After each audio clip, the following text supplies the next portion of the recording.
കുന്നത്തൂർപ്പാടി താഴെ മടപ്പുരയിൽ പ്രതിഷ്ഠാദിനം ഭക്തി നിർഭരതയിൽ ആഘോഷിച്ചു. മുത്തപ്പന്റെ വെള്ളാട്ടവും രാത്രി മൂലംപെറ്റ ഭഗവതിയും കെട്ടിയാടി.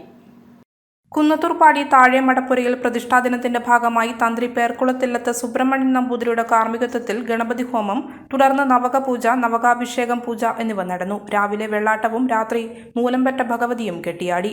മഹോത്സവത്തിന് നേർച്ചയായി മാത്രമാണ് ഭഗവതിയെ കെട്ടിയാടുന്നത്. ഇതിനാൽ മൂലംപെറ്റ ഭഗവതിയെ കാണാനും സങ്കടം ഉണർത്തിക്കാനും നിരവധി പേരെത്തി. പാരമ്പര്യ ട്രസ്റ്റി എസ്.കെ. കുഞ്ഞിരാമൻ നായനാർ, എസ്.കെ. വേണുഗോപാലൻ, സുധാകരൻ എന്നിവർ നേതൃത്വം നൽകി.